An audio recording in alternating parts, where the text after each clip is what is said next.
Bonjour et bienvenue, je suis ravie de te retrouver pour cette nouvelle vidéo. Je suis Vanessa Damin-Rémignon et je suis experte en reconversion professionnelle et entrepreneuriat et je suis la fondatrice de Vanessa Rémignon Coaching. Nous allons faire la suite de la vidéo de la semaine dernière concernant notre rapport à l'argent. La semaine dernière, je t'ai partagé 3 des piliers, 3 des choses sur lesquelles tu dois porter ton attention pour transformer ta relation à l'argent. Et aujourd'hui, eh bien, on va voir les 2 derniers piliers sur lesquels tu dois vraiment faire attention.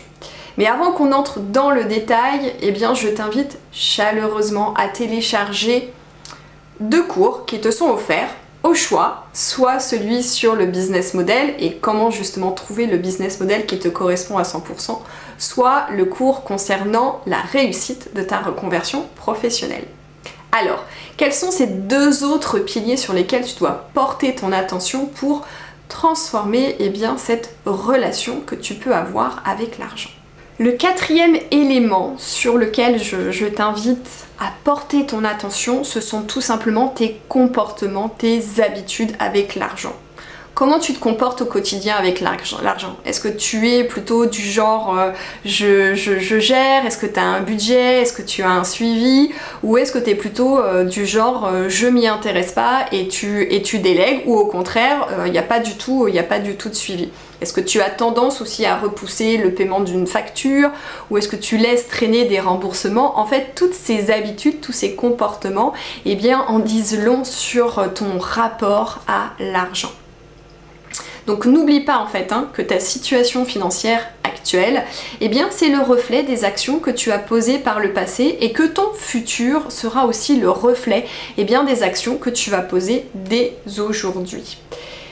Et nos comportements, c'est aussi bien ce que l'on fait que ce que l'on ne fait pas. C'est vraiment notre façon d'utiliser l'argent. Est-ce que tu es plutôt du genre à gaspiller ton argent ou au contraire, est-ce que tu es plutôt du genre à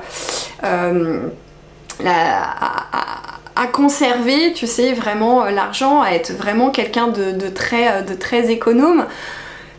Comment tu envisages en fait vraiment ton rapport à l'argent? Comment tu envisages l'argent? Est-ce que tu es en mode aussi j'achète, peut-être même de façon compulsive et que tous les week-ends tu dépenses de l'argent dans des vêtements, que ton armoire déborde et qu'il y a la moitié des fringues que tu portes pas? Ou est-ce que au contraire tu utilises ton argent vraiment en conscience et que tu es plus sur un investissement?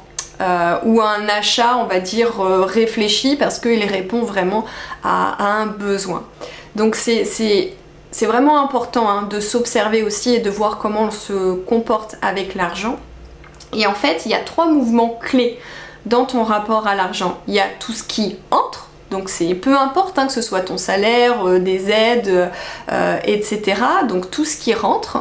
Et c'est aussi tout ce qui sort, donc les sorties, et c'est aussi toute cette partie gestion, économie, investissement. Donc c'est vraiment important, encore une fois, l'argent c'est une énergie, c'est un flux, donc ça doit circuler.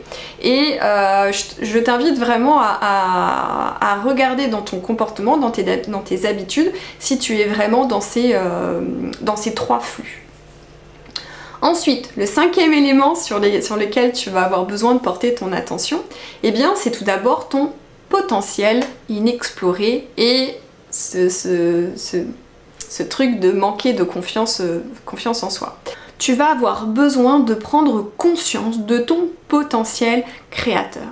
Tu as des compétences, tu as des talents, des prédispositions innées, tu as des forces, tu as des vertus, tu as des qualités, tu as des connaissances, tu as des... Enfin, tu es en fait un être singulier de talent, tu as eu des réussites. Donc c'est vraiment important de prendre conscience de tout ça pour se valoriser et se dire que l'on mérite tout simplement d'avoir la vie que l'on souhaite avoir.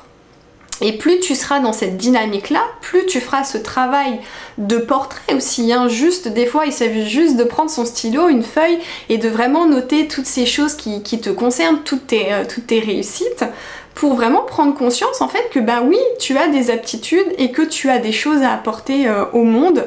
Et plus tu feras ce travail-là, et plus tu seras, plus tu vas augmenter aussi ton estime personnelle et la confiance que tu as, eh bien tout simplement en ton potentiel, en tes capacités. Et de ce fait, eh bien, plus tu seras en capacité de négocier, si tu as envie aujourd'hui de négocier une rupture conventionnelle et que tu as envie d'avoir un budget formation en plus ou autre, eh bien de pouvoir être vraiment dans cette capacité-là, peut-être aussi capacité à demander une augmentation si aujourd'hui tu es toujours salarié et que c'est ton objectif, et ça peut être bien évidemment de fixer des prix justes pour soi en tant que futur entrepreneur à impact positif, tout simplement. Donc dans ce travail-là, tu vas être obligé aussi de te reconnecter à tes besoins et à tes valeurs. Ton système de valeurs et tes valeurs aussi en lien avec l'argent, eh bien c'est ton GPS tout simplement. C'est ce qui fait que tu vas prendre des décisions qui sont cohérentes. Et dans ce cadre-là, lorsqu'il s'agira aussi d'investir pour ton avenir, eh bien tu ne seras pas dans ce discours intérieur de te dire eh bien je le mérite pas, ou je n'ai pas d'argent, c'est trop cher, ou je ne le vaux pas, ou ça en vaut pas la peine, etc. Au contraire, tu seras plutôt dans cette dynamique de te dire eh bien j'ai envie d'honorer la femme que je suis et je décide de faire cet investissement, je décide de fixer tel ou tel tarif, etc. C'est vraiment important de prendre conscience de ça et que tu as un potentiel et valorise-le autant que possible. Donc lorsqu'il s'agit vraiment d'investir dans notre changement de vie professionnelle, eh bien oui, ça peut être inconfortable, ça peut être challengeant parce que derrière, eh bien on est un être humain, donc il y a plein de choses qui se jouent dans nos émotions, dans nos pensées, dans nos comportements, etc. Donc c'est vraiment important aussi de travailler sur tous ces piliers, eh bien pour pouvoir à un moment donné t'autoriser, tout simplement. T'autoriser à aller vers ce qui te fait envie, t'autoriser à vraiment créer cette vie idéale dans laquelle eh bien, tu vas pouvoir vibrer, kiffer chaque journée. Donc ces piliers-là, c'est vraiment un éclairage, c'est vraiment la base sur laquelle je t'invite vraiment à travailler pour pacifier ta relation à l'argent et voire même plus la transformer et ne pas rester dans des interdits, mais plutôt aller vers des autorisations.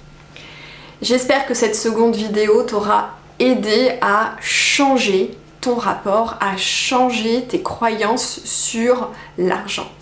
Si tu penses que cette vidéo peut être utile, eh bien je t'invite à la liker et à la partager. Et quant à nous, eh bien on se retrouve très vite pour une prochaine vidéo.